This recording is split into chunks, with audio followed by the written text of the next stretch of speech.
Okay, I'm going to get started by just welcoming everyone. Welcome to Wat Tung. Nice to see everyone here this morning. Welcome to everyone who's joining online as well.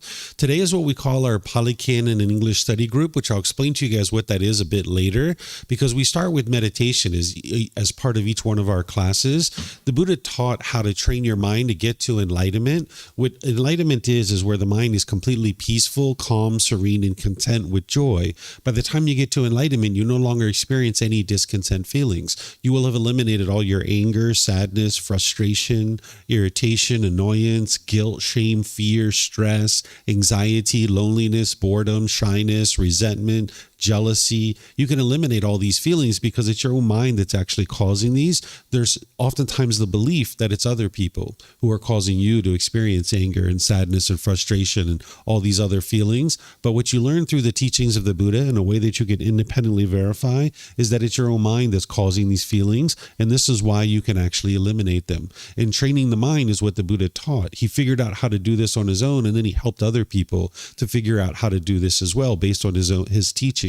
So what we're going to be doing is meditation to get started, because this is part of the training, but it's not the only thing that you would need in order to be able to get to enlightenment. So that's why we have class after our meditation. If you'd like to join for meditation, the way that I start this is with some chanting to help ease the mind into meditation. And if you guys would like to chant along, there's chanting sheets over there on the cabinet. You're welcome to help yourself. You can get a chanting sheet if you like, and then you're able to chant along, because it'll actually help you to ease the mind into meditation and get more benefit out of the meditation itself. During the lifetime of the Buddha, they used chanting as a way to commit the teachings to memory. Every 2 weeks, his students would come together and they would recite his teachings orally. And this is how they were actually able to remember his teachings, because everything that he taught was oral. So they used it as a learning tool or as a learning device to be able to help them to commit their teachings to memory. But today we don't need chanting in order to be able to do that, because we have books, audiobooks, videos, podcasts, things like this. But you can see from the origins of chanting that this isn't any kind of rite, ritual, ceremony, worship, or prayer, or anything like that. There's none of those kinds of things in the teachings of the Buddha. If you've seen rites, rituals, ceremonies, worship, and prayer as part of the teachings of the Buddha, those are misunderstandings that people are having. The Buddha never taught any of those kinds of things. He didn't teach beliefs. He didn't teach you to believe a bunch of things and then hope something good happens when you die. He's actually teaching you how to train your mind now in your current life so that you can get to the point where the mind's completely peaceful and joyful. So these chants, we use them as a way to ease the mind into meditation and get more benefit out of the meditation itself. But during the lifetime of the Buddha, they used it as a learning tool. If you read the English translations, you're going to see a lot of appreciation, gratitude, and respect for the Buddha. And because of this, I don't think the Buddha even created these chants himself. They were probably created by his students, either during his life or after his death. Because if an individual went around and said, "Here, chant these chants to me out of respect for me," this would be ego and this would be arrogance. And someone, by the time they've gotten to enlightenment, they wouldn't have that in their mind. And surely a fully, perfectly enlightened Buddha wouldn't have that in their mind. So here, these chants, you can chant them if you like. You're going to notice that it helps you ease into the meditation and get more benefit out of the meditation itself. And we can all be chanting along. Even those of you guys that are online, you can get these chanting sheets by going to our website, buddhadailywisdom.com. Click on free books, and then you scroll down towards the bottom and you'll see the chanting sheet there. Once we're in the meditation, I'm going to be providing you guys some guidance. You'll hear me actually guiding you during the meditation. This is just kind of a short period of time where I'm essentially instructing you and teaching you how to meditate while we're actually meditating together. Then there's going to be a period of time where it's just quiet and we're all meditating at the same time, everybody here and everybody online. I'm sure during that period of time of quietness, you're going to hear occasional sounds. You might hear a car go by, a bird chirping, a dog barking, someone here might sneeze or cough or something like this. If you're in meditation, craving for permanent silence, when you hear a sound during the meditation, you will cause your mind to be frustrated or annoyed or agitated. That's what's causing the mind to experience these discontent feelings, is that it's craving permanence, when in reality, you live in an impermanent world. So you're going to hear occasional sounds. It's going to happen. But as long as you don't have this craving for permanence during your meditation, you can be at ease, because you know that this sound's going to arise, it's going to change, and it's going to fade away. Essentially, it's temporary, because everything around you is constantly changing. There's not nothing around you that is permanent, but yet the mind craves permanence. And this is what causes it to be frustrated or agitated or annoyed or any of these other discontent feelings. So when you hear occasional sounds during the meditation, just know that that's normal, and your mind can rest at ease, understanding that the world is functioning the way it was intended to function. After that period of time of quietness, we're going to come out of the meditation with some more chanting. And then that's where I'll help you guys to understand what the Pali Canon and English study group is, and we'll start our class from there. In terms of your body position for meditation, there's 4 positions that the Buddha taught: seated, lying, standing, and walking. And you would learn these different positions at different times. It's kind of like having a tool belt and using whatever tool is needed at any given time. So those are the ones that you would typically learn as part of your journey to enlightenment, and then you would employ them at different times based on your needs. But oftentimes people are learning in the seated position. So I'll share with you guys some guidance on the seated position just to help you guys get started, but then you might decide to learn these other positions at other times. What I'm going to share with you about the seated position is just a recommendation, just suggestions for you. You shouldn't take anything that I share in terms of your body position as any kind of rule or commandment. The Buddha never taught that way, because all of our bodies are different. We're going to find different things to be comfortable. So there isn't just one fixed way to actually sit. You can really sit however you're comfortable. But I'll share some suggestions with you that might help you to find something that's more comfortable. And you can decide to use any of these or something that you come up with on your own. It's really up to you, because you're not training the body, you're training the mind as part of the path to enlightenment. So somebody might decide to sit on the floor or on a chair. Maybe if you're at home, you're on a bench or a sofa or a wheelchair. You can sit however you like. If you're on the floor, you might have some cushions under your rear. This will kind of help soften your seat. And if you're going to bring your legs together in the cross-leg position, you might just decide to do that lightly. That allows the circulation to flow, because otherwise you can experience pain in the lower body. Some people like to put their legs off the mat. This gets their hips up in the air, and it lessens the angle at the hips, the knees, and the ankles, allowing the circulation to flow. The Buddha put his right hand over his left with his thumbs together, and he put this into his lap. If this is comfortable for you, you could use it, but it's not about everyone doing it exactly the same way. Some people like to put their palms on their thighs or on their knees. Some people put their palms up. Some people even rest their hands comfortably in their lap. So you can put your hands and arms wherever you like. And those of you guys that are maybe in a chair or a bench or a sofa or a wheelchair, it's the same thing. You can sit however you're comfortable. Some people like to put their feet flat on the floor or lightly cross at the ankles, but you can see me sitting here in a chair with my legs crossed, so that's an option for you as well. And then you can put your hands and arms wherever you're comfortable. In terms of your upper body, this is helpful if your sternum is up and your shoulders are back, because it's going to help keep your mind attentive and alert during the meditation. Whereas if you were slouched, the mind would have a tendency to be dull or lethargic. But if you were real rigid, the mind could be overactive or uptight. So you'd like the upper body to be in the middle with the sternum up and the shoulders back, because it'll help keep your mind attentive and alert during the meditation. This is a dedicated, active, purposeful training session where you're eliminating certain unwholesome qualities from the mind and you're cultivating certain wholesome qualities in the mind. So you would like the mind to be attentive and alert during the meditation. And it also helps you to breathe in through the nose and out through the nose. So again, I'm going to start with the chanting. You guys are welcome to join in, and then I'll come back in with the guidance afterwards. Arahang Samma Sambuddho Mahakawa Bhutang Mahakavanang Apivateyami Savakato Mahakavata Tammo Dhammang Namasami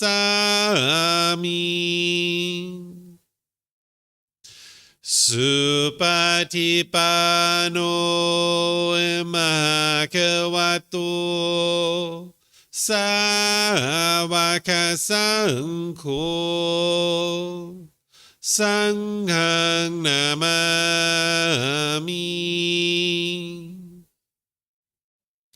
Namo Rasa Bhagavato Arahato สัมมาสัมพุทธัสสะนะโมตัสสะภะคะวะโตอะระหะโตสัมมาสัมพุทธัสสะนะโมตัสสะภะคะวะโตอะระหะโตสัมมาสัมพุทธัสสะอิติปิโสมะคะวะอะระหังสัมมาสัมพุทโธวิชาจารณังสัมมุโนสคาโตโรกาวิตุอนุเตโรปุริสานามาสติสัตตาตาวามนุสนังพุทโธภาควาติ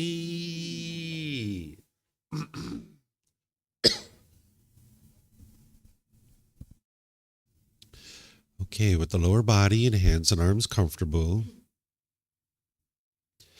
and the upper body erect, just close the eyes and start breathing in through the nose and out through the nose. Here you're just looking to establish the breath, a nice, natural, steady, consistent breath.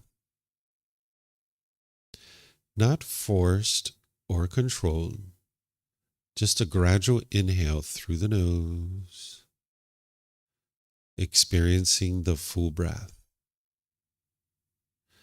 And then whenever you're ready, exhale out through the nose. Breathing in and out.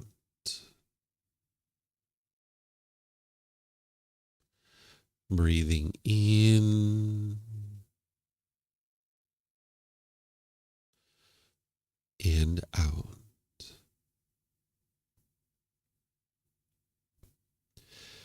Your breath may not match up with the guidance that I'm providing, and that's okay.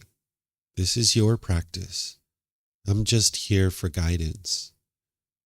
You can use this voice as a reminder that whenever you get to the next inhale, breathing gradually through the nose, developing a nice, natural, steady, consistent breath. And then whenever you're ready, exhale out through the nose, experiencing the full breath. Breathing in and out.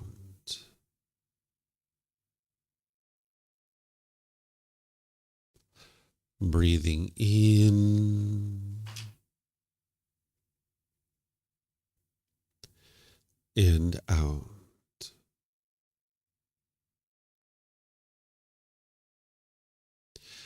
With the breath well established, start fixating the mind on the breath, either the sound of the breath coming into the nose or the sensation of air moving over the skin into the nose.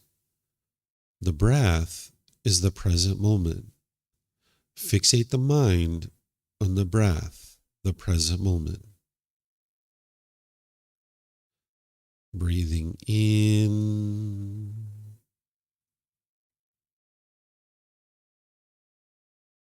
and out.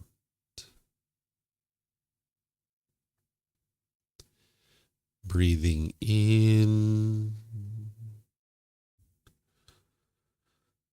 and out.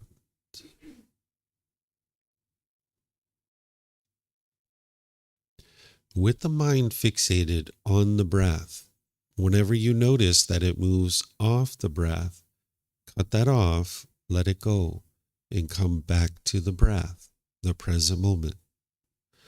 No need to observe the thought, label it, judge it, analyze it, or even try to figure out where it's coming from. Whenever you notice that the mind is moved off the breath, cut that off, let it go, and come back to the breath, the present moment. Breathing in and out.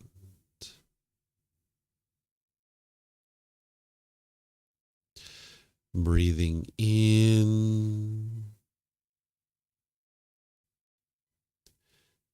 and out. I'm going to be quiet now and let you do this work of focusing on the breath, cutting off and letting go anytime the mind moves off the breath.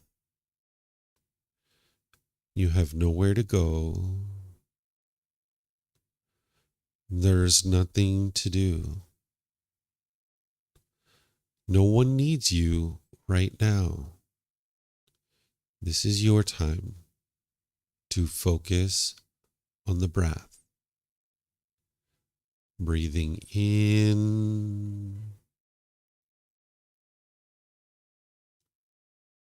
and out.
อะระหังสัมมาสัมพุทโธมหะกวาโอตังมหาเกวันหังอภิวาเตมิสวากขาโตมหาเกวัตตาธัมโมธัมมังนามัสสามิสุปฏิปันโนมหะเกวัตโตสาวกสังโฆสังฆังนามามินะโมอะระหะสะภะคะวะโตอะระหะโตสัมมาสัมพุทธัสสะนะโมอะระหะสะภะคะวะโตอะระหะโตสัมมาสัมพุทธัสสะนะโมอะระหะสะภะคะวะโตอะระหะโตสัมมาสัมพุทธัสสะอิติปิโสมหะกวาอะระหังสัมมาสัมพุทโธวิจาจารนังสัมมุโนสกขาโตโรกาวิตุอนุเตโรปุริสาดามาสติสัตตาตาวามนุสนังโอโตภาควาติ Okay, if you guys would like to slowly make your way out of meditation.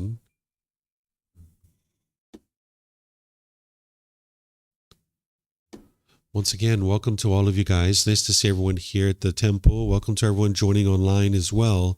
Like I was mentioning, today is our Pali Canon and English study group. But first, let me just share a little bit with you guys about what we do here and about the teachings of the Buddha as well.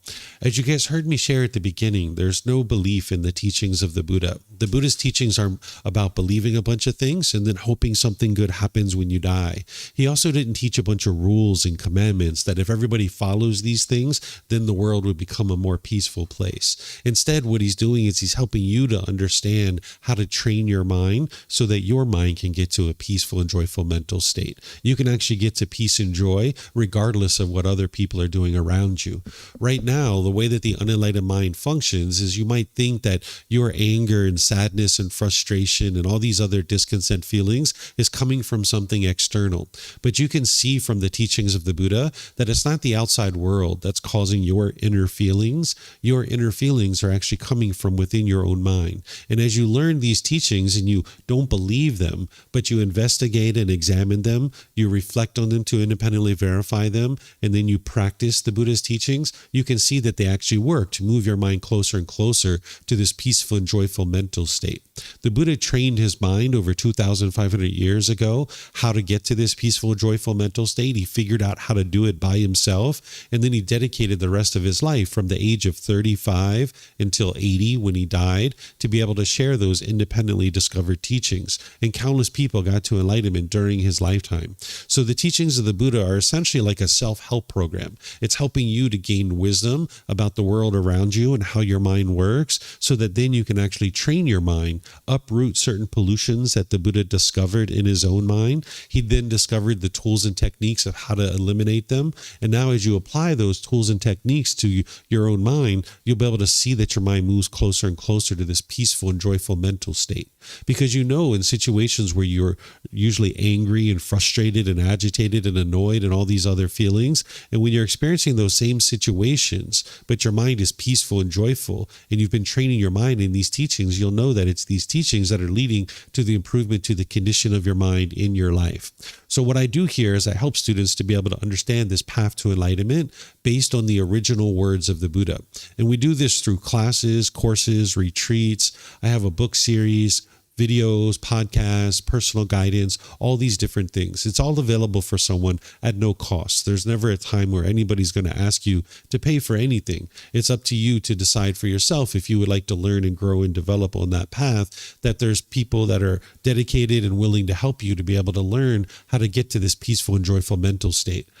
Oftentimes people think these feelings of anger and sadness and frustration in others, it's just normal. And they just think that, oh yeah, as a human being, I'm just going to experience these things, and they just relegate themselves to being able to experience these anger and frustration and grief and sadness and fears and all these other feelings throughout their life. But you can actually opt out of this. You can choose to train your mind, evolve to a better and better human being where you're no longer experiencing these discontent feelings. So what I do is I have different programs here, and on Sundays and Wednesdays, I have what's called the group learning program, where each Sunday we go chapter by chapter in this book. It's called Developing a Life Practice, the Path That Leads to Enlightenment.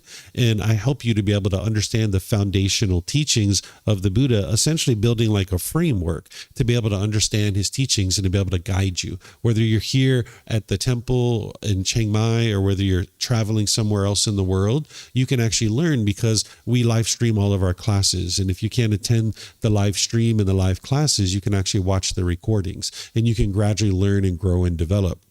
You can get this book for free from our website by downloading it. You can take it and go print it if you like on your own. If you would like printed versions here, we have them. And essentially, students are just reimbursing us for the printing costs, and then we use that to be able to purchase more books for other people. And then you can also get it on Amazon as well. And this program is a 7-month program where slowly but surely on Sundays and Wednesdays, students are gradually learning the path to enlightenment.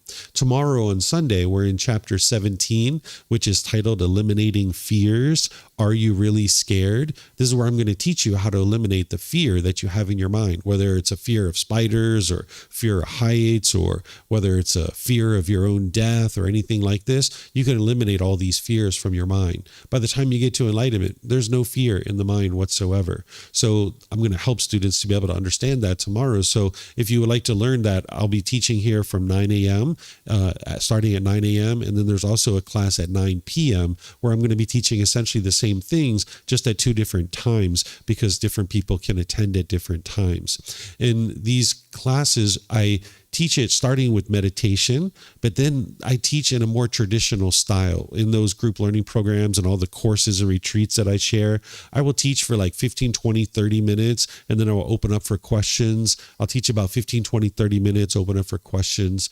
So those are the ways that I typically will teach. But in this particular program, it's called the Pali Canon in English Study Group, where it's a bit different. It's more like a study group as opposed to the traditional ways of learning, where what the Pali Canon is the Pali Canon is 45 volumes of books that are this thick. This is the largest, most complete collection we have of the teachings of the Buddha. Not everything that the Buddha taught is in the Pali Canon, but not everything that's in the Pali Canon was actually taught by the Buddha as well.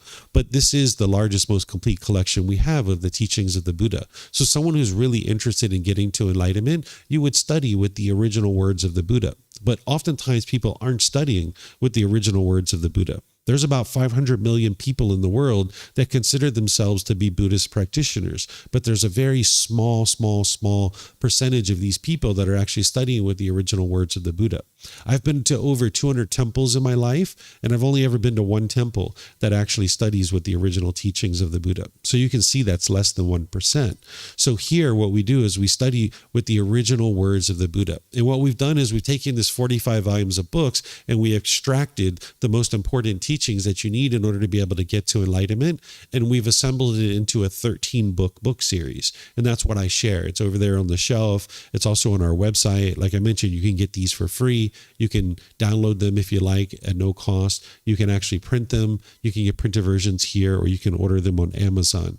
So what this program is on Saturdays is we study volumes 2 through 13. And this is a 1.5-year program where students are essentially filling in the framework. If they've built a foundation and a framework and all those other programs and courses, this particular program kind of fills that in. Now, if this is the first time that you've ever been here, which many of you guys, I see that it is, you'll learn plenty today, but just understand this isn't where someone will typically start. They'll typically start in some of our foundational programs. So I'll show you guys how we do this program. What I do is I have these books here. I have the actual chapters from that book series, and I invite a student here or on Zoom to be able to read the chapter. The chapters are actually quite short. You can see this one's basically like a half a page. And then after a student reads the chapter, I will then share some teachings on that. Then I'm going to open up to any questions. Whether you're here at the temple or you're online, you'll be able to ask questions. If you guys would like to either volunteer to read or ask a question here, we have microphones in the white bowl. If you would just get a microphone and take it to your seat, you can press the gray button. You're going to see the lights come on, and then you can hold it up to your chin, and we'll be able to hear you here at the temple, and they'll be able to hear you online as well. And you can actually keep these microphones with you because you might actually have more than one question, or someone around you might have a question. And if you're not using it, if you could turn off the microphone, that would be great. If you speak here without a microphone, they won't be able to hear you online. So it's really helpful if you use a microphone. And then for anybody who's online, you can ask your questions by putting that into Facebook, YouTube, or Zoom in the comment section. I'll be able to see that. Or in Zoom, you can electronically raise your hand and unmute your microphone and ask any questions that way. So I'll show you guys how this works. Is there someone who would like to read this first chapter?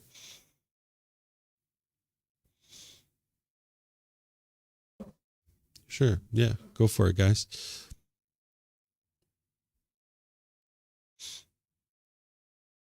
We have plenty of microphones, so you guys can have these microphones as much as you like. Misunderstanding regarding listening to the great birth sermon. An arahant, fully enlightened Buddha named Maitreya by the words of the Buddha. The words of the Buddha in the Pali Canon illustrates the arising of an arahant, fully enlightened Buddha named Maitreya. That states, and in that time of the people, with an 80,000-year lifespan, there will arise in the world of a fortunate one, an arahant, fully enlightened Buddha named Maitreya, endowed with wisdom and conduct, a well-fair knower of the world's incomparable trainer of men to be tamed, teacher of gods and humans, enlightened and fortunate, just as I am now. He will thoroughly know, having realized by his own experience, and proclaim this universe with its heavenly beings and maras and Brahmins, its ascetics and Brahmins, in this generation with its princes and people, just as I do now. He will teach the teachings, lovely in its beginning, lovely in its middle, lovely in its ending, in the spirit and in the letter, and proclaim, just as I do now, the holy life in its fulness and purity. He will be attended by a company of thousands of monks, just as I am attended by a company of hundreds. This was all the words of the Buddha mentioned in the Pali Canon regarding the arahant, fully enlightened Buddha named Maitreya. Okay, thank you, Joe. So here, this is actually volume 12, chapter 41. So this is after someone has learned a tremendous amount by the time they usually get to this point in the book series. This is a series of chapters that are in this book series where it's helping students to be able to understand misunderstandings, because because the Buddha taught 2,500 years ago, there's people that have changed his teachings, and now there's many misunderstandings in the world. That's why you'll see people doing rites, rituals, ceremonies, worship, and prayer related to the teachings of the Buddha when he actually didn't teach any of those kinds of things. You'll see so many misunderstandings because people have changed his teachings. He warned against this. He explained the dangers of this, of changing his teachings, because a Buddha figures out how to get to enlightenment by themselves without the help of any teachers or any guides. And whatever they declare as the teachings that led to their enlightenment, that's what's going to lead to enlightenment for all of humanity. And once somebody starts changing those teachings, it's causing harm to themselves and it's causing harm to countless other people. So if someone's truly interested in getting to enlightenment, you would like to get to what the Buddha actually taught during his lifetime. And you can't do that if you're learning through misunderstanding. So this is why learning with the original words of the Buddha is so important. But because there are so many misunderstandings out there, even in this first book, I've documented a minimum of 9 misunderstandings. And there's way more than that of misunderstandings that exist in the world about the teachings of the Buddha. But now here in chapter 41 of volume 12, there's some misunderstandings that are starting to be described here. What this is actually depicting is this is Gautama Buddha, the Buddha that lived 2,500 years ago, talking about a future Buddha that will come after him. And he referred to this future Buddha as Maitreya. The word Maitreya, what this actually means is loving kindness, that this new Buddha is supposed to have a tremendous amount of loving kindness for the world, meaning a genuine interest in seeing all beings be well. And this being is going to be an individual who gets to enlightenment by themselves without the help of any teachers or any guides. That's one of the first criteria of what makes a Buddha, is that they would get to enlightenment without the help of teachers or guides. Then they would dedicate the rest of their life to sharing their independently discovered teachings with countless people, and countless people would get to enlightenment during that person's lifetime. Then they would preserve their teachings in such a way that countless more people will get to enlightenment after their death. So these are the 3 main criteria of what makes a Buddha. But a Buddha that comes into the world, they don't go out into the world and try to convince people that they're an actual Buddha. So you shouldn't expect that someone would go out and start declaring that they're a Buddha, performing a whole bunch of miracles, trying to convince people that they're a Buddha. Because one of the powers of an actual Buddha is that people don't know that they're an actual Buddha, and that they can actually observe the quality of their student's mind without the students necessarily knowing that they're a Buddha. Because being able to see the quality of a student's mind, then a Buddha would be able to offer them teachings to be able to then help them to be able to overcome those challenges within their own mind. That's one of the reasons why a Buddha can help countless people get to enlightenment, because they can observe the quality of their student's mind and then share teachings with them. But they only do this when the person's a student. Even though they can observe the quality of people's minds, they don't go around giving out unsolicited guidance to people, telling them what they should or shouldn't be doing. So the Buddha was informing people that there would be this future Buddha that comes into the world. And he's talking about of people with a lifespan of 80,000 years. What he's talking about here is that from the time of Maitreya Buddha, who arises in the world, that humanity is going to then last for another 80,000 years from that point forward.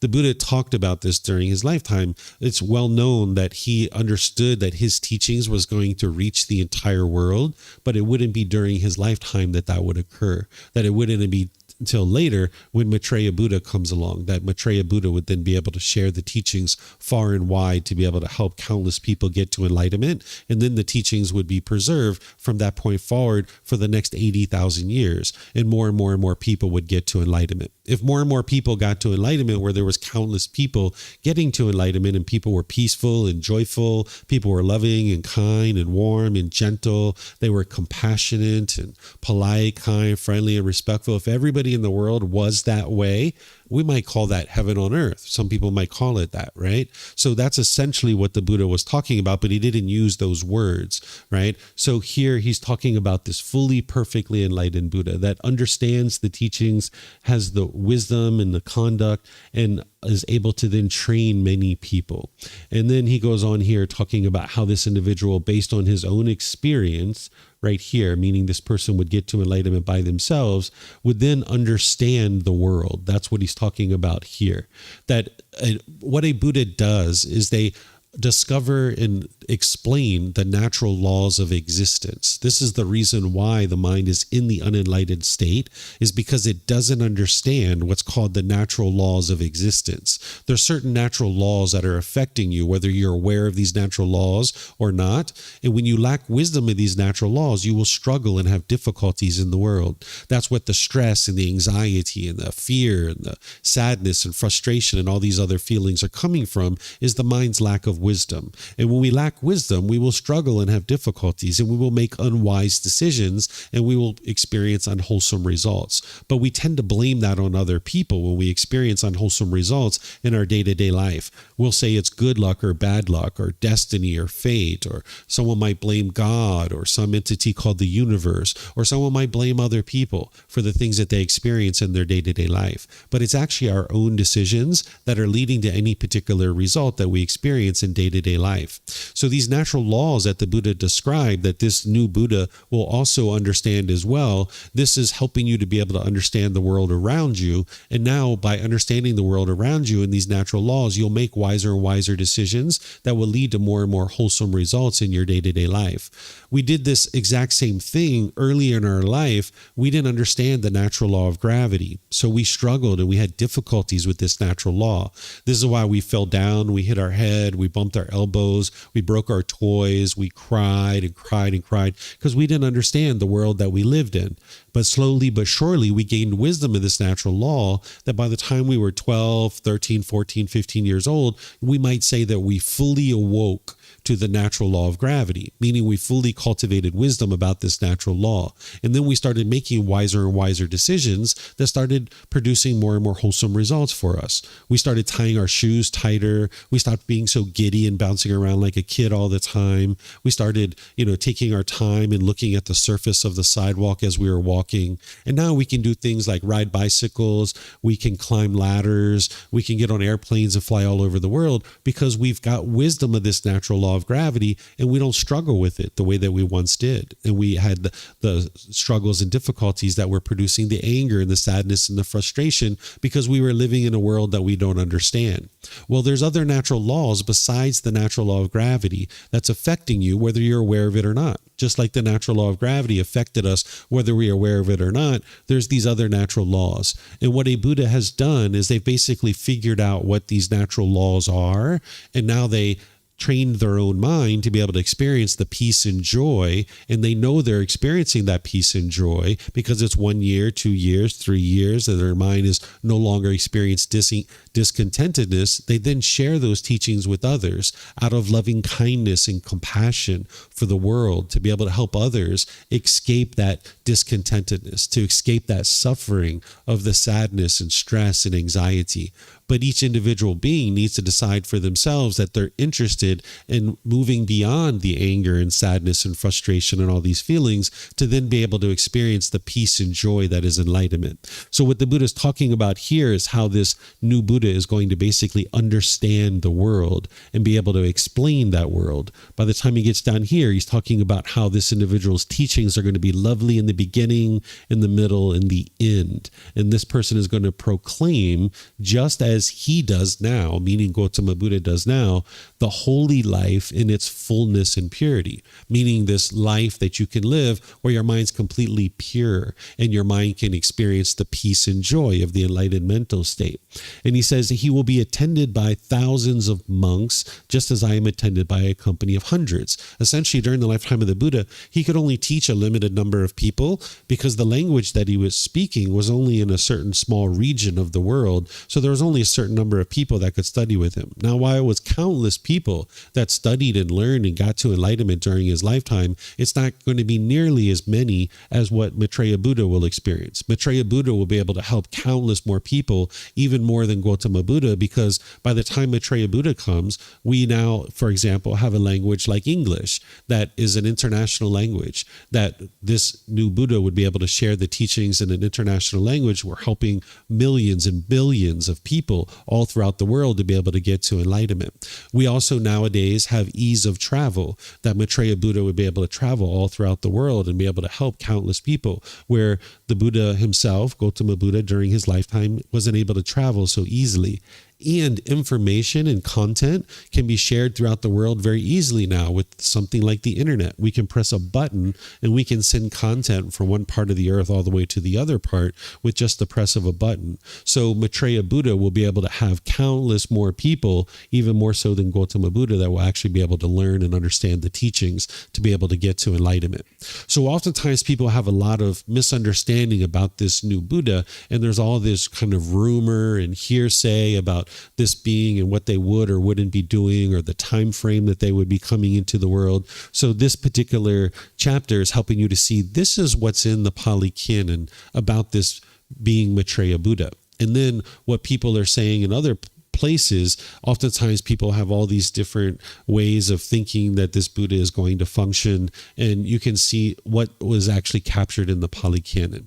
There are other places in the world in terms of texts and books that capture content about this Buddha, and some of it is attributed to Gautama Buddha himself. So for example, there's this one book that basically documents, in the same way that the Buddha speaks, about a more accurate time frame of when this Buddha would arise.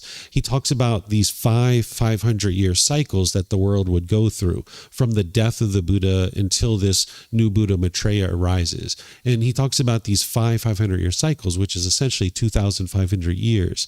And he talks about this, the Buddha talks about this first 500-year period where he says lots of people would essentially be getting to enlightenment.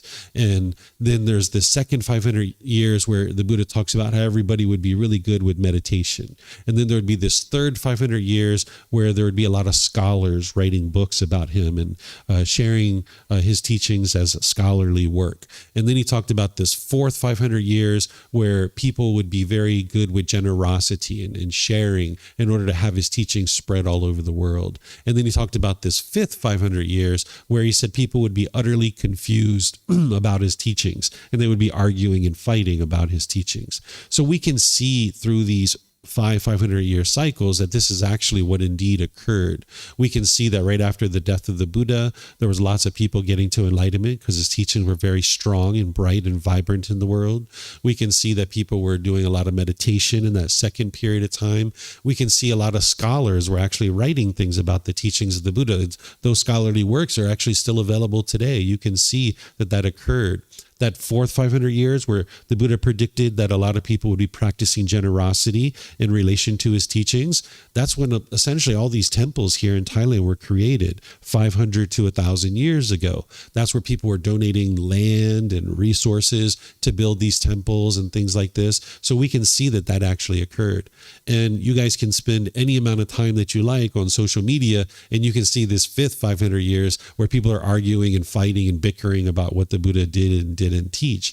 And then that's where the Buddha, Gautama Buddha, said that this new Maitreya Buddha would arise in the world. So here, what this does is it goes through some unreliable literature of just kind of describing some of the other things that people talk about in relationship to this being Maitreya Buddha, so that people understand that these are misunderstandings, and it's this content here that is shared in the Pali Canon. So do you guys have any questions on this being Maitreya Buddha, or what is a Buddha, or any of these other things? Remember, you guys can use the microphones here to ask questions. Those of you guys online, you can put your questions into Facebook, YouTube, or Zoom, or you can raise your hand in Zoom and ask any questions that you like. Rachel, did you have a question? Yeah. Maitreya Buddha, but I have one question. Will all beings reach enlightenment within the next 80,000 years? It all depends on each individual being. There's the potential for that to occur, but whether it does occur or not, it's up to each individual being to decide for themselves, because there's nothing you can do to force somebody to get to enlightenment, because that person needs to make countless decisions in order to train their mind to get to enlightenment, in terms of learning the teachings, meditating, training their mind, disciplining their mind. And it's a decision for each being to make. But when a Buddha is in the world, the teachings will shine. They will be very vibrant in the world and available for countless people. But then it's up to those people to then get access to them and choose for themselves that they would like to learn and grow and develop. Okay, I don't see any other questions. Oh, yes, sir. I think your mic's not on. You just need to press the button. You'll see the lights come on, and then it just takes a second for it to engage. Okay. There you go. Okay, great. Mm-hmm. So it's almost like a prophecy, or this is going to happen, and this Maitreya will arrive or has arrived today. Yeah, so the Buddha very rarely talked about what would or wouldn't happen in the future, because his goal is to help you to be able to get to enlightenment in the present moment and training your mind to be able to understand these natural laws. But out of these 45 large volumes of books, you've got this one little blurb here that explains this future situation. And the Buddha did describe that this Buddha would arise in the world, and he gave this time frame. He died in 483 BC. And if you do the math, the 2,500 years is the year 2017. And this Buddha would essentially start appearing, in other words, making themselves known. But the way that a Buddha does this is they will typically perform one miracle for a limited number of people that are instrumental in helping them to bring their teachings into the world. But then after that, they don't perform any more miracles, because their teachings are independently verifiable. And when they share their teachings, people can then independently verify their teachings. And as I was mentioning, it's actually helpful if people don't know who a Buddha is, because let's just say there's a turned ear or a certain mole or something like that identifies physically this person's a Buddha. Well, if everybody knew that person was a Buddha, they'd probably be on their best behavior when they're around that person. And now that person wouldn't be able to observe the natural state of that person's mind and then give them teachings to be able to help them. So one of the real strengths and the powers of a Buddha is that they're able to help people to understand the teachings in that way, that they can observe their quality of their mind and then share teachings with them. And the only interest of a Buddha is to be able to help countless people get to enlightenment. They're not interested in fame or fortune or anything like that. And one of the ways that teachings of a Buddha get preserved is through the hearts and the minds of people. Right? As more and more people get to enlightenment, that's what's actually going to help the teachings continue in the world. Where if a Buddha went around convincing people that they were a Buddha and performing all these miracles, they wouldn't actually be so effective at being able to bring their teachings into the world, because they wouldn't be able to use that strength and power that they have. And that's ultimately what they're looking to do, is be able to help countless people get to enlightenment, because then with the teachings and the wisdom in individuals' minds, then they can be shared far and wide. Sure, today we have books and audiobooks, videos, podcasts, things like this that would be able to be used in order to preserve the teachings, but that's just on the content of a page. The way to actually ensure that the teachings of a Buddha continue is to help people get them into their mind and then actually practice them on a day-to-day basis. And that's what's actually going to help the teachings continue.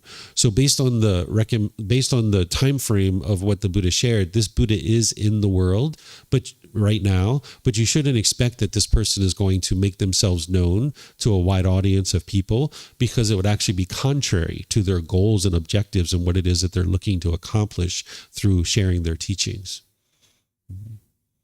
Yes, sir.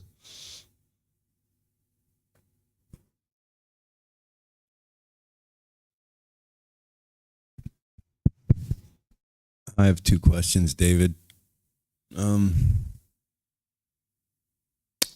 The teacher of gods and humans, will this new Buddha... A Buddha is a human. They come into the world through the womb of a woman. So Gotama Buddha in the past was a human being, and then any new Buddha would be a human being as well, because they would come into the world through the womb of a woman. This part where they teach, this was described during the lifetime of the Buddha as well, teacher of gods and humans. This is something that they shared during the lifetime of the Buddha, that a Buddha was a teacher of gods, right? I don't look at it that way based on everything that I know. There's nothing that we could teach this being God. Now, getting to enlightenment isn't based on a belief in God, isn't even based in you having a relationship with God. The Buddha never put God at the center of his teachings, because it's not God who determines whether you get to enlightenment or not. It's you that determines whether you get to enlightenment. It's your decisions. So he put you at the center of his teachings, but he did teach about this being of God. In fact, during the lifetime of the Buddha, they believed in many different gods. So he taught about them, but he never made them a focal point in his teachings, because it's not these beings that actually decide, or this being that decides whether you get to enlightenment or not. During the lifetime of the Buddha, he described himself as a teacher of gods. I wouldn't describe it that way today, but that's the way they described it during his lifetime. So that's why he's referring to Maitreya Buddha as the teacher of gods, because he considered himself to be the teacher of gods as well. One more question. Do they know the gender of this Buddha? The Buddha talks in his teachings about certain beings that are of a certain gender. And he talks about these 5 different types of beings that are of a male gender. And he talks about Buddhas as being of a male gender, that a woman wouldn't be a Buddha. And that's not to degrade a woman or say that they're less of a person or somehow, they're insignificant or anything like that. But there's certain beings in the world, like a clownfish, are only of one gender, male gender. Whiptail lizards are only of a female gender. There's some beings that are only of one particular type of gender, where human beings, we have 2 genders, and most other beings, there's usually at least 2 genders, but there are some beings that are only of one gender. And he talked about these 5 different beings that are only of a male gender. And when you look at these 5 beings, he talks about even unwholesome beings. There's this one particular unwholesome being that he refers to as Mara. I think he has it in here. Yeah, where he talks about Mara. This is an evil, unwholesome being that is interested in only causing calamity in the world. And he talks about this being as only being a male gender as well. So you can see that he's not degrading or denigrating or thinking of women in less of a way, because he talks about treating everybody equally. He never degrades or denigrates anybody whatsoever, but he does describe that a Buddha would be of a male gender. Mm-hmm. Mm-hmm. Okay. You have a question? Yes, ma'am.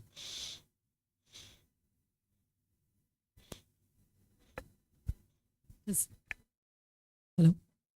Does this Buddha actually know that they're a Buddha?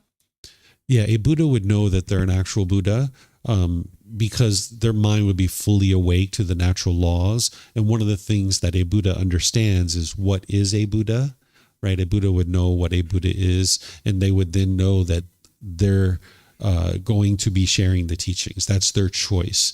No one's forcing them to do it. No one's controlling them to do it.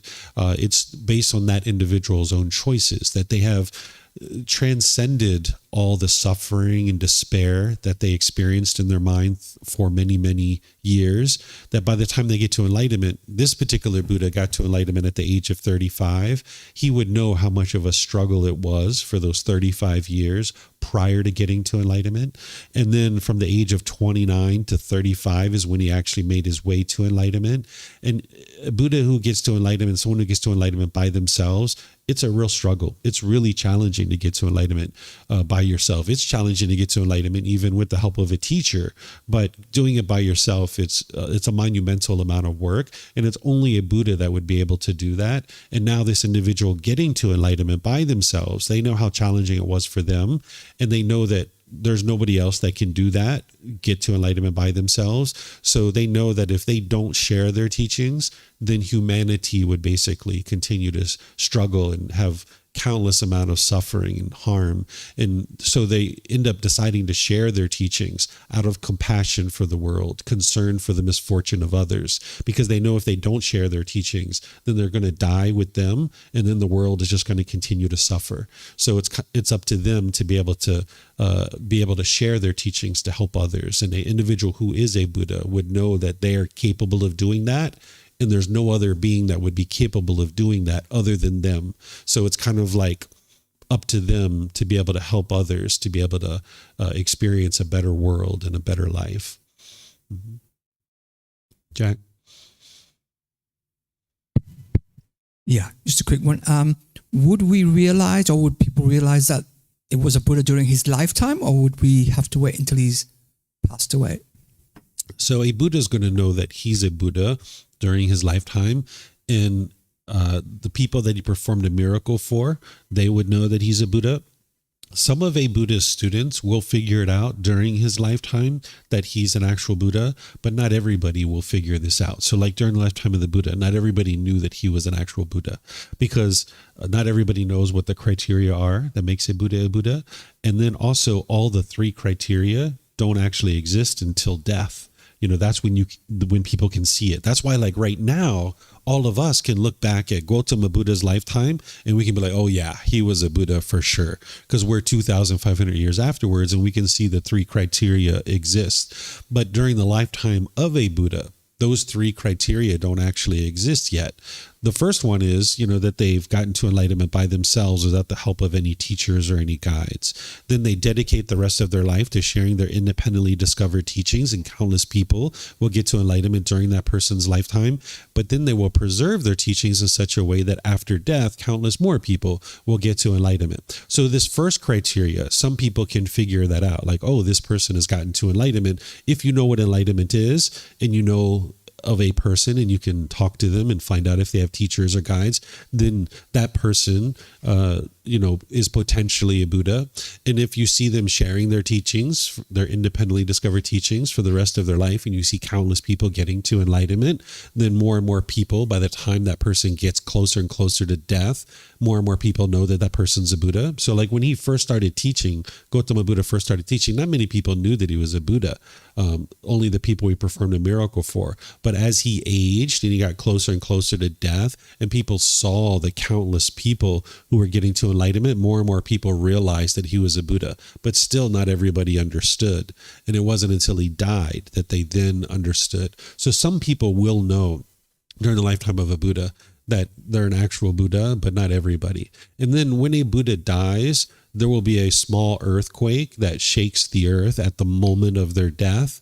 And that is an indication for the people who are still alive that, oh, that person was surely an actual Buddha. So we can have that confirmation too at the death of a Buddha. Okay, thank you. Mm-hmm. You're welcome. I didn't think you guys were going to be interested in talking about this topic so much. I was actually planning to skip over this chapter because I was like, they're not going to be interested to talk about this. Yes, I have a question, David. Stories I've heard, again, maybe not true, was that during the 6 years from the time the Buddha had left until he reached enlightenment, that he had many teachers. Is that not so? So he had two teachers at the very beginning of his journey. So when he first left the palace at the age of 29, he took up training with one particular teacher, and he trained with them for 1 year.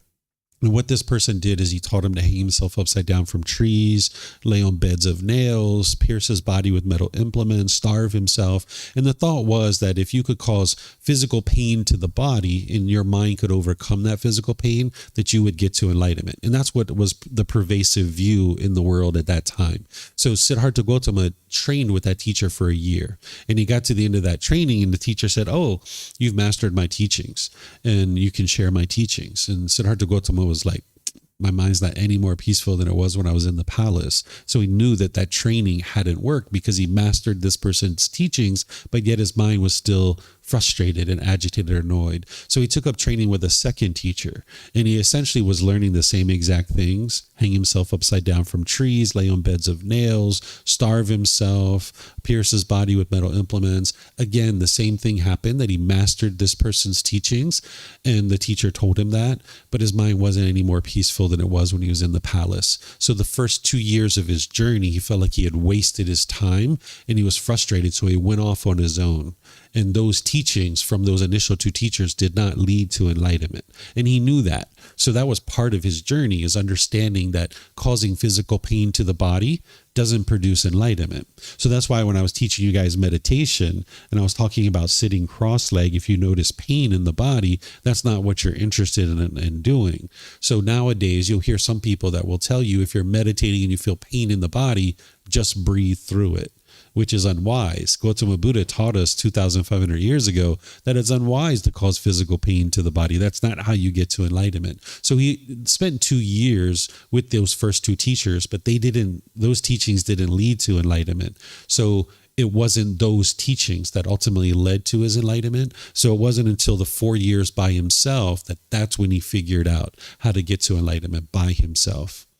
Mm-hmm. Yep. Okay. So I guess I learned a lesson here today that you guys are interested in this topic. All right. So this is what you guys have in each one of these chapters, by the way, is you have the words of the Buddha.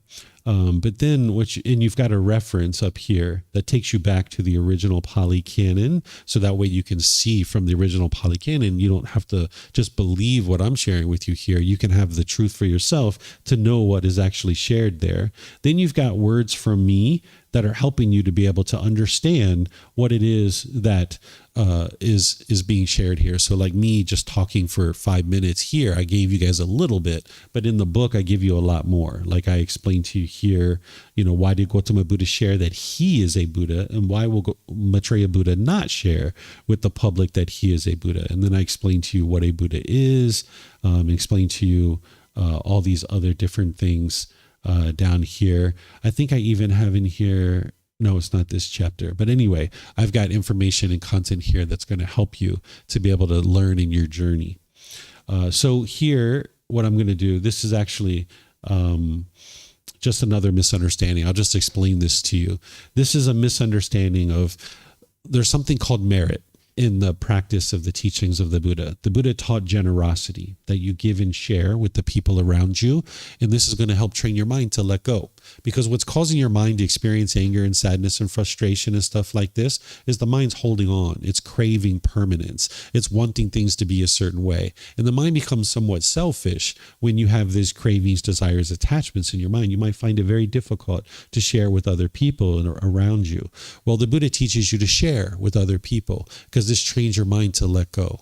So you share your time, effort, energy, and resources without any expectation of anything in return. And you're going to need to share with lots of people in your life. And you need to do that from the middle way, where you're not sharing excessively, where you don't have what you need, but you're also never sharing either, because that would be quite selfish. So you need to practice the middle way, where you're sharing with the people around you, but you also are able to maintain your own ability to sustain your life as well. Well, part of this sharing that he teaches you is to share in a way that helps other people to get access to the teachings. Because as you learn more and more about these teachings and you see that they are indeed working to improve the condition of your mind, you might be interested in seeing other people get access to these teachings too. So he teaches you to share your time, effort, energy, and resources to help other people get access to the teachings. And this is called merit. There's a misunderstanding in the world, even here in Thailand, that when you make an offering to a temple or a teacher or something like this, they think that you can then transfer the benefits of that to somebody else. And they have this pouring water to be able to transfer the merit. So when you make an offering, an ordained practitioner might gesture for you to go get this little urn of water, and then you pour out this water, and they think you're transferring the benefits of you giving that gift to somebody else, like maybe a dead relative or somebody like that. Well, in the teachings of the Buddha, you can see that this isn't true. This is impossible. That if you understand what the true benefits of practicing generosity are, which is enhancing the quality of your mind to eliminate craving, desire, attachment, where you're training your mind to let go, you can't transfer that benefit to someone else. It's not possible. So what this does is it walks you through some words of the Buddha to be able to help you see in a way to understand where this misunderstanding is coming from and why people have this misunderstanding. And then it helps you to understand what the true teachings are of the Buddha and what he actually taught and how it's impossible to actually transfer the merit. So that's what that one's all about. This one is a misunderstanding about holy water. Some people think that ordained practitioners can create holy water or sacred water and then sprinkle that on people, and then somehow your life's going to get better. This is actually something that was going on during the lifetime of the Buddha, and he explained how this isn't actually true and it doesn't actually work. And he explained how the way that you get to a better life is by training your own mind, by cultivating wisdom. That's what's actually going to lead to improvement in your day-to-day life. So the Buddha didn't teach to sprinkle this holy water around, even though it was going on during his lifetime. He taught that this was unwise because it promotes what's called wrong view. What wrong view is to be able to think that something external is producing your discontentedness. And if I sprinkled water on you, I would be promoting wrong view, thinking like, oh, I've got this magical power that I can create this water that's somehow special. And now if I sprinkle it on you, you're going to experience something special too, right? It takes a whole lot of ego and conceit to be able to do this kind of thing, but it also takes a certain amount of lack of wisdom. So the Buddha didn't teach these kinds of things, but you'll see it in different places. And as long as you understand that it's a misunderstanding and what your ultimate goal is to train your mind and cultivate wisdom, then you can grow and develop in the direction towards enlightenment. But if you thought that this was actually true and you showed up regularly to a building to get water sprinkled on you, then you're not actually doing the real work that you need to do, which is to learn and grow and develop on the path and train your mind. So that's why this book series has this in here, so that you can see what is leading to this misunderstanding and why people think that this is actually true when in reality it's not. And then it's giving you the information that you need in order to be able to see that it's untrue. Okay? And then there's this other misunderstanding here about reciting the teachings, that during the lifetime of the Buddha, they did chanting as a way to commit the teachings to memory. But today there's people that think this is prayer. They think that it's worship.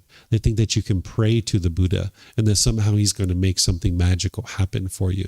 This isn't actually true. So this walks you through helping you to be able to understand how there is no rites, rituals, ceremonies, worship, and prayer in the teachings of the Buddha. And when we're chanting and reciting the teachings, it's not a prayer. It's not a ritual or worship. But there's a lot of people in the world that think that that is the case. So this helps you to be able to understand where this misunderstanding comes from and why it's not true and it's not going to lead to enlightenment. And then ultimately you get to chapter 45, which is now sharing with you some information from the Buddha. These are the actual words of the Buddha. So maybe what we'll do is we'll read this chapter and we'll make this our last one for today. Is there someone who would like to read this? This is actually the words of the Buddha here. Sure. Thanks, Rachel.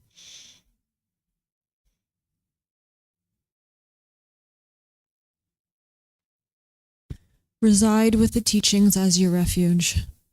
But have I not already declared, Ananda, that we must be parted, separated, and severed from all who are dear and agreeable to us? How, Ananda, is it to be obtained here? May what is born come to be, conditioned and subject to disintegration, not disintegrate. That is impossible. Therefore, Ananda, reside with yourself as your own island, with yourself as your own refuge, with no other refuge. Reside with the teachings as your island, with the teachings as your refuge, with no other refuge. And how, Ananda, does a monk reside with himself as his own island, with himself as his own refuge, with no other refuge, with the teachings as his island, with the teachings as his refuge, with no other refuge? Here, Ananda, a monk resides reflecting on body as body. He resides reflecting on feelings as feelings. He resides reflecting on mind as mind. He resides reflecting on mental objects as mental objects. Dedicated, clearly comprehending, mindful, having removed craving and displeasure in regard to the world. Those monks, Ananda, either now or after I am gone, who reside with themselves as their own island, with themselves as their own refuge, with no other refuge, who reside with the teachings as their island, with the teachings as their refuge, with no other refuge, it is these monks, Ananda, who will be for me the greatest of those dedicated to the training. Okay, thank you, Rachel. So here, the Buddha is actually, this is a discourse that he was giving as he was getting closer and closer to death. This is how enlightened that he was. He actually was able to determine his death. He knew 3 months before when he was going to die, and he was giving his students a heads up that he was about to die. And this is wise of a Buddha, because if you can imagine during the lifetime of a Buddha, many people would be learning from him, and he would like to give them a heads up so that they could get whatever teachings they needed before he actually died. So he kind of gave them a 3 months heads up. And this is one of his discourses that was kind of leading up to his death. And he was helping them to understand that, hey, that he was going to be dying, and his student Ananda was actually begging and pleading with him not to die when he said he let Ananda and all these other students know that he was going to die, and Ananda started begging and pleading with him not to die. Because of course Ananda was attached to him. He was holding on and craving permanence, not understanding that, the Buddha was born, so he had to die, right? So that's why the Buddha says, haven't I already declared to you, Ananda, that we must be parted, separated, and severed from all who are dear and agreeable to us, right? Because everybody's impermanence in our life. Our parents, our siblings, our life partner, our children, we're going to need to leave everybody someday. But the only reason why that's painful to experience is because the mind's craving permanence. If you can train your mind to not crave permanence and your mind can let go, now you can actually be in relationships with people and be thoroughly enjoying that because you're not craving or expecting them to be any particular way. But if your mind's still holding on as you get closer and closer to death, it'll be a very painful death for you because your mind won't want to let go. So the Buddha was reminding Ananda, like, hey, haven't I already taught you this? Essentially, that everybody's impermanent. And then he says, here he's helping him to understand that further. But then eventually what he gets to is he says, hey, reside with yourself as your own island, right? Instead of like holding on to me and wanting me to stay in this world, instead, I've shared these teachings with you. Now go off into the world and practice these teachings. So he's saying that use these teachings as your refuge, right? What he means by refuge is protection. That's what a refuge is. That by the time you train your mind in these teachings, your mind will be fully protected. Right now, if somebody said something disrespectful to you or impolite, you'd probably get angry or frustrated. That's because your mind is not protected. You have certain cravings, desires. Your mind craves everybody to talk to you in a certain way. And that's not possible because you don't live in a world that is permanent. Not everybody's going to talk to you that way. Because we live in an impermanent world, some people are going to talk to you polite, kind, friendly, respectful, but others are going to talk to you in an impolite, unkind, unfriendly, and disrespectful way. And that's just the way that the world is, right? Now, it's unwise for them to do that, but there's going to be people in your life that talk to you that way. But if your mind is unprotected, that means that when somebody says something that's disrespectful, you'll get angry and frustrated. But if you practice these teachings, that's your refuge. That's what the Buddha's talking about, is that the teachings are your refuge, because that's what's going to protect your mind from having to experience the anger and sadness and frustration and all these other discontent feelings. So he talks about here, that refuge. And now he's saying, well, how do you get to that refuge? How do you get to that point where your mind's fully protected? Well, of course, the Buddha shared an enormous amount of teachings that are going to help you to be able to get to that. But one of the real linchpins, one of the real focal points that's really going to really change the way that your mind is experiencing the world is through this teaching right here. This teaching is called the 4 Foundations of Mindfulness. This is where the Buddha helps you to be able to understand the life cycle that your discontentedness is going to go through. As you have craving, desire, attachment in your mind, and you're wanting things to be a certain way permanently, when you have contact through your eyes, ears, nose, tongue, the body, and your mind itself, you will see that contact is either agreeable to you and you will get pleasant feelings, or you will see that contact as disagreeable to you and you will get painful feelings. When those discontent feelings are arising, they're first going to arise as a bodily sensation. If you think back to times where you've been angry or frustrated or something like this, you might have noticed tingling in the body, tightening in the chest, tightening in the throat, heat in the face, or pressure in the skull. This is the bodily sensations alerting you that you're about to get angry or frustrated. This is like an early warning system that you have. And what the Buddha teaches you to do is cut off and let go of the discontentedness at the bodily sensations. Because if you don't, your mind's then going to experience the feeling, where your mind essentially is wired to experience that anger and sadness and frustration and everything else. And if you miss it at a bodily sensation, if you can cut it off at the feelings, that's the next best thing. Because if you don't, it's going to affect the condition of your mind, where for several minutes, several hours, several days, you're going to be grumpy and irritable, right? I'm sure you've experienced that because you didn't understand this. So the condition of your mind is going to be affected. And then it's going to feed what's called a mental object. That's what he's talking about here. This is the deeply rooted container in the mind that, in this example, would be ill will. We weren't born with ill will in our mind. It was formed as we were experiencing life. This deeply rooted container got formed in our mind. And now, right now, you're not angry. But if one of your cravings, desires, attachments gets triggered, that ill will arise where you'll become angry and frustrated and agitated with other people. So these 4 foundations of mindfulness are teaching you to be aware of these 4 things. Because if you can be aware in your mind of these 4 things, you'll be able to transform your mind. Now, you're going to need the other teachings that the Buddha shares, but this is like the real focal point. Because if you keep allowing your mind to experience anger, then your mind's going to just keep staying wired that way, or any of these other feelings, embarrassment and guilt and shame and fear and all these things. If you just keep allowing your mind to do that, it's just going to stay wired that way. So the Buddha teaches you to get ahead of the curve and cut it off as a bodily sensation. You're not suppressing your feelings or repressing them. You're actually cutting it off and letting it go before it becomes a feeling. So essentially you rewire the mind so that when you notice with the bodily sensations, the anger is coming up, you redirect the mind and take it somewhere else. You don't allow the mind to form the feeling. And if you do this enough times throughout the course of your life, your mind will never form conditioned feelings anymore. The way that you might think about this is it's like if you were in a boat and you were going from the UK to Canada and you're out in the middle of the ocean, you'd like to prevent the water from ever coming into the boat. Because once the water gets in the boat, you've got a real problem to deal with, right? You got to get that water out. So if you allow the anger to come into the mind, now you've got to get it out. And that's more of a challenge. So the Buddha teaches you to cut it off and let it go before it becomes a feeling. But you need to work for a good year or more just to be able to get to that point where you can catch it every single time at the bodily sensations. And that's where the Eightfold Path is training you to be able to do that through meditation and all these other teachings that he shares. He's helping you to build what's called mindfulness or awareness of mind. That's what this is the 4 foundations of mindfulness, showing you this life cycle that discontentedness is going to take and helping you to be able to know when to step in and take action or apply effort to fix it. Because if you keep allowing your mind to form that feeling, you're just going to keep forming it over and over and over again.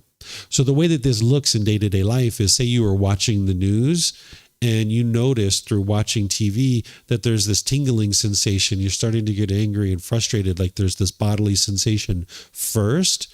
Well, rather than allowing the mind to form the feeling, is instead, when you notice that bodily sensation, redirect the mind. Turn off the TV, go for a walk, go for a bike ride, go to the kitchen and wash your hands, get something to drink. This is going to rewire your mind to no longer experience a conditioned feeling, right? So this is how you implement something like this. So this is like the real focal point of being able to transform your mind. So that's why the Buddha says, this is how you reside with yourself as your own island, that you don't rely on other people to tell you like, hey, you're angry, you need to calm down here. No, you need to be your own island. You need to be able to see these discontent feelings arising as a bodily sensation and cut it off and let it go. And that's what's going to protect your mind. That's the refuge that he's talking about. And then he's saying, okay, during his life and after he's gone, for those who reside with themselves as their own island, as their own refuge, with the teachings as their own islands, as their refuge, he's saying it is these monks or these students who will be the greatest of those dedicated to the training, right? So you're going to need to be dedicated to your own training and your own development of your mind to be able to develop the 4 foundations of mindfulness, where you can observe these 4 things that are occurring and then be willing to apply the effort to cut it off and let it go. Because one of the things the Buddha talks about that is going to stop you or hinder you from getting to enlightenment is complacency, where you're complacent, where you're kind of lazy and you don't attend to your mind. And we can understand complacency, like if you don't meditate, you're complacent. If you don't come to the temple to learn occasionally, you're complacent. If you don't pick up a book to read, yeah, you're complacent. But the Buddha talked about complacency all the way to the level that if you're having an unwholesome thought in the mind and you do nothing about it, then you're complacent. right? The opposite of complacency is dedication. So he's saying essentially here, those who cut off and let go at the bodily sensations and practice these 4 foundations of mindfulness, those are the ones who are the most dedicated. Essentially, they're not complacent. Because if you're walking down the street and you start judging somebody else and you start looking down on somebody in a conceited way, and you just allow the mind to do that, your mind's complacent.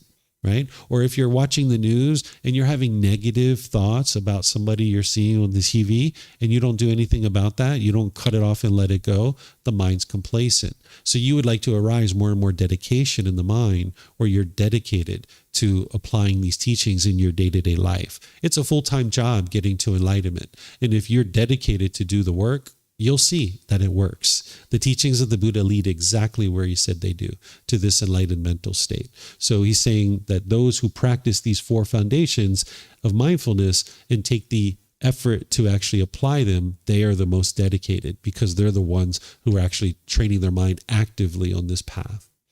So this is, I think, a great chapter to end on, but I'll just see if you guys have any questions. Do you guys have any questions about this? Yep.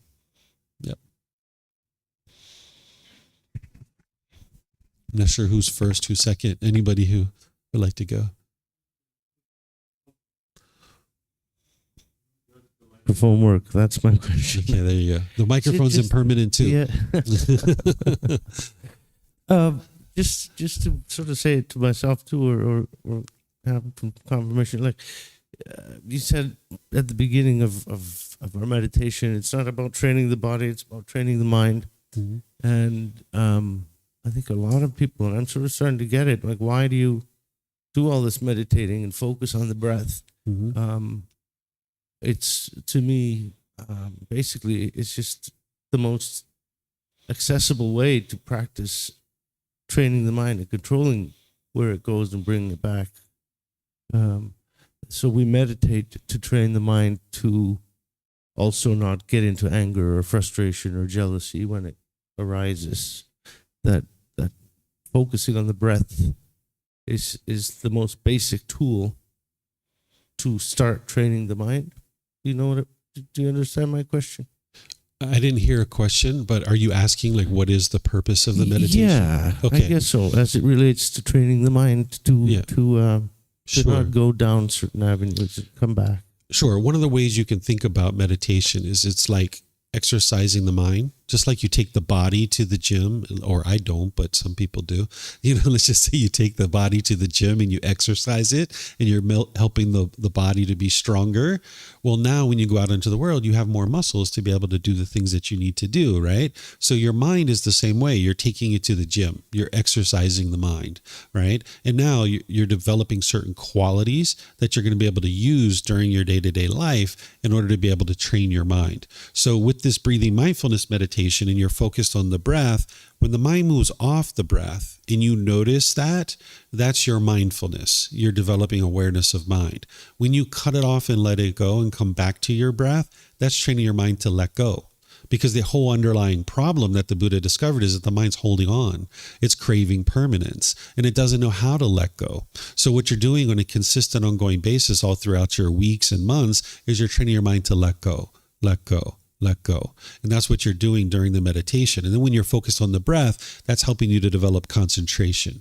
And then you're also developing the ability to let go in other parts of the training too, like the generosity and other things like this. So the purpose of this breathing mindfulness meditation is to develop mindfulness and concentration. Those are the 2 wholesome qualities that you're going to need in your day-to-day life in order to be able to train your mind, to be able to practice something like the 4 foundations of mindfulness. But then you're also going to need to be able to train your mind to let go. That's the unwholesome quality that you're training your mind to eliminate, which is the craving, desire, attachment.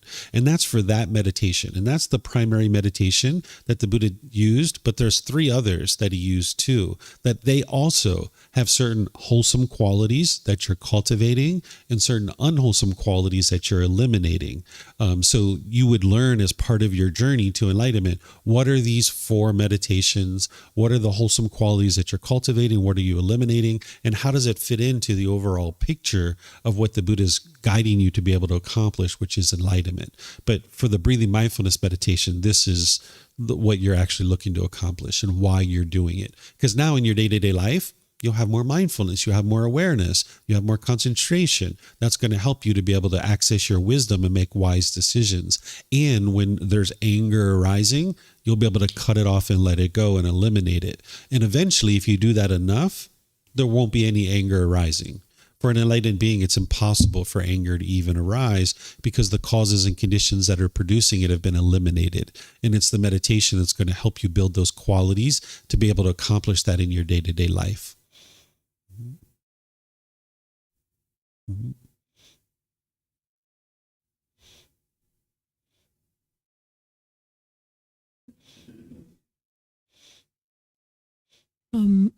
As far as mental objects, are those beliefs that we've accumulated, or opinions, perceptions? What would be an example of a mental object? Sure. The mental objects are those 10 fetters that you were introduced to in the foundation in the Path to Enlightenment course. So personal existence view, doubt, wrong behavior and observances, sensual desire, ill will, desire for form, desire for formless, conceit, restlessness, and also ignorance or unknowing of true reality. Those are all the mental objects. These are deeply rooted containers that are in the mind. Ill will is a great example that people can understand this one usually early on. That's like when we were born, we didn't have ill will. We didn't go into the nursery hating other babies. But over time, this container was formed in our mind. Like right now, you don't have any ill will. You're just, asking me a question and listening to someone talk. But if one of your cravings got triggered, here comes the anger because it's in that deeply rooted container and it's going to be coming up and it's going to arise. So any of those 10 fetters, those are the mental objects. That's what you're purifying your mind of in order to be able to get to enlightenment. So you're ultimately going to need to know what are those 10 fetters, what are the symptoms of them, how to eliminate them, and how to know that you've actually eliminated them. That's what you learn in the August retreat. Each August, I spend about an hour to an hour and a half on each one of those fetters in a retreat. And that's where you learn about how to identify these mental objects when they're arising. But in the meantime, you're developing your mindfulness so that you will be able to identify them when they are arising. Mm-hmm.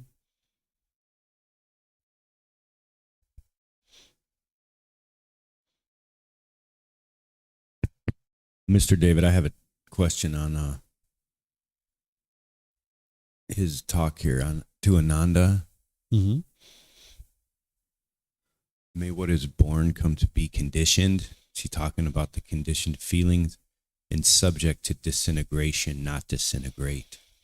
Yeah, so he's saying, he said, how Ananda is it to be obtained here? May what is born come to be conditioned and subject to disintegrate, not disintegrate.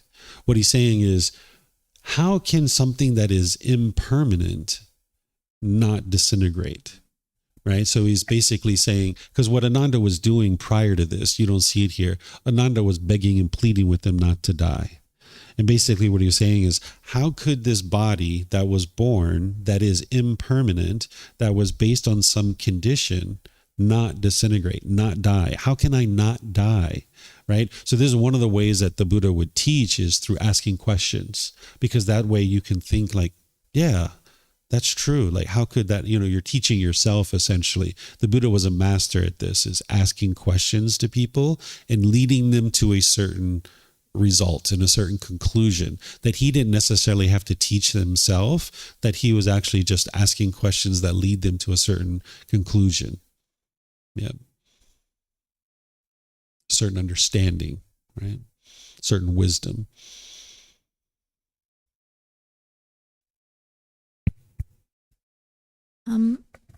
You spoke about, say you were watching the news and you were to begin to feel angry, switch it off. Is there no moral obligation or virtue to witnessing what is going on in the world, to being aware of it, to, holding in our awareness the struggles that exist, particularly if we're like, generally speaking, pretty privileged. Mm-hmm. So there's a period of time where you're training your mind doing the things that I'm talking about, but then there becomes a time where your mind's liberated and it's free. And now, because you don't have conditioned feelings, you don't have that anger and frustration and sadness, that now you'll be able to take in that information without being angry. Because as long as you're angry and frustrated, your mind's polluted.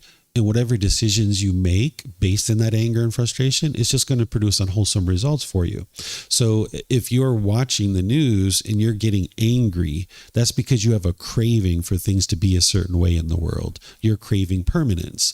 So now, as long as your mind's doing that, you can't be of any benefit to yourself or anybody else. So you need to go through this period of time where you're training your mind to eliminate its cravings so that way you're not experiencing anger anymore. And then after you've done that and you're no longer experiencing the anger and frustration, now when you take in content of the news and you understand what's going on in the world, now you might decide that you'd like to take some kind of action to address, but you can do that through wisdom rather than through your anger, right? So this path isn't about going out into the world and changing other people. This path isn't about going out into the world and changing the world. That's a lot of times what people want to do because they're misunderstanding that what's causing their anger and frustration and sadness is not the outside world. And each individual being is making decisions for themselves. So like, for example, the wars that exist in the world, we can't change that because we're not the ones who are causing the war. If we were having a war, we could change that, but we don't have a war because we're not interested in having a war. But the people who are choosing to have a war, we can't change that. It's those people that need to be able to change that. So just getting angry about, for example, that there's a war going in the world doesn't actually help one's own mind. So you need to go through a period of time where you train your mind to not crave the world to be a certain way permanently. And then after you've done that, now your mind's in a better place that now you can take in content and you can understand content and what's going on in the world. And if you choose to do something about it, like say you learn that there's impoverished people or children that don't have food or whatever, and you would like to help in that situation, then you're able to help. But as long as you're trying to do that through craving, desire, attachment, you're going to make unwise decisions and it's going to produce unwholesome results for you. So you need to go through a period of time where you eliminate your conditioned feelings. And now you're in a better place to be able to then take in understanding of what's going on in the world. And then if you like to, you can help people in the world. But that shouldn't be your first priority, right? Your first priority should be to train your own mind and get to a better place. Then you'll actually be better off to be able to then help people if that's what you choose to do. But oftentimes what people try to do is they try to go out into the world and help others, but they haven't even helped themselves yet. Got it. And where is the line between what you're talking about here and like apathy basically your intention? So apathy would be like to be indifferent, right? And not care. Yeah, which for me would be the opposite of compassion. Yeah. So with compassion, which is in the middle, this is concern for the misfortune of others, right? So indifference or apathy is like you could care less about what's happening to the others. The other side of that would be worry and anxiety, that every little thing you see, you have worry and anxiety. So either sides of that, that's not the middle way. That's not what the Buddha is teaching you. You need to be able to come to the middle where you have concern for the misfortune of others, but you can't do that as long as you have craving. Because if you have craving for the world to be a certain way, you'll have worry and anxiety, right? So when you see the news during this period of time that you're training your mind and you see the news and you understand that there's harmful things happening in the world, turning that off and choosing to go away from it to protect your own mind isn't to say you're indifferent to the world and you could care less of what's happening to the world. It's just that you're prioritizing the training of your own mind first so that you can get to a better place for your own mind. And now that's not indifference. That's not worry and anxiety. That's training your mind to come to the middle where you can knock down these cravings, because the only reason why your mind is discontent when you're watching the news is because you have a craving, wanting the world to be a certain way. And as long as you keep taking in that content for that period of time, your mind's going to keep having that craving. So one of the ways to get rid of a craving is you need to distance yourself from the object that is producing the contact and producing the arising of the craving. You need to distance yourself from it, train your mind to let it go. And then something like the news, you'll be able to digest that in the future without any anger, without any sadness, without any despair. You won't be indifferent, because indifference is I could care less what happens in the world. That's not where an enlightened being is. And you also won't have this worry and anxiety. Instead, your mind will come to the middle where you see, this is unfortunate that this situation is occurring in the world. And you'll have that mental state of concern for the misfortune of others. Whether you choose to do something about it or not is a whole nother question, because you're not going to be able to do something in every situation. But you'll never be able to do anything at all other than to just be angry, as long as you keep having craving, desire, attachment. And you'll never get rid of your craving, desire, attachment if you keep taking in the content and you keep taking in the contact. So you got to get away from it for a period of time, train your mind to let it go, and then you can come back to it, right? So there was a period of time I went for like a whole year without watching the news. I still had care for the world. I still had concern for the world, but I just realized that if I was going to have compassion for all beings, I had to have compassion for this being first. And as long as this being was angry watching the news, I didn't have compassion for this being. So I needed to have compassion for this being first, train my mind to let go of watching the news and being worried about every little thing. And then once I did that, now I can watch the news, be aware of what's going on in the world, but I can do it calmly and peacefully, where before I couldn't do that. Yeah. All right. Well, this has been a great discussion to chat with you guys about all these different things. And if you guys would like to learn more, we have lots of opportunities for you guys to do that. Like you guys heard, tomorrow, we have the group learning program, which is 9 a.m. and 9 p.m. here. And I'm going to be teaching from that first book. I'm going to be teaching in a more traditional way, where I'm going to be teaching you how to eliminate your fear. So if you have fears in your mind and you'd like to get rid of them, we're going to have a short little class tomorrow where I'm going to do meditation and then teach you how to eliminate your fear. And then tomorrow at 6:30 p.m. in the main hall, we have meditation. If you guys would like to come for meditation, you're welcome to do that. We do that each Sunday at 6:30, where I just do meditation with students, and then I just open up to any questions that you guys have. If you're coming for the walking market, it's right out here on this main street, so you can pop by. Or even if you're not coming for the walking market, if you'd like to just stop by for some meditation at 6:30 or 9 p.m., you're welcome to do that.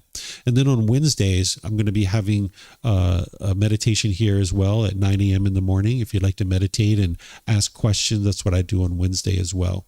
So thank you all for joining. Appreciate sharing the teachings of the Buddha with you. Appreciate your interest in learning.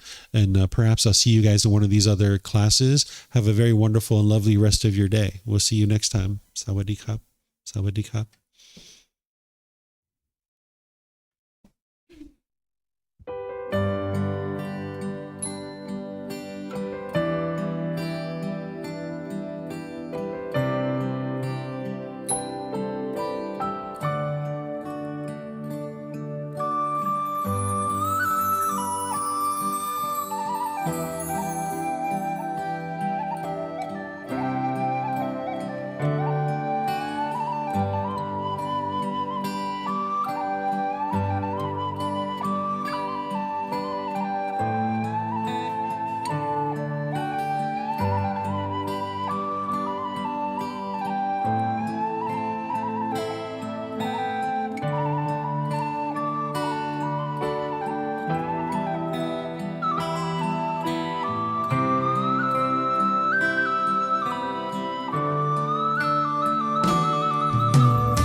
Thank you again for watching. Enjoy your meditation.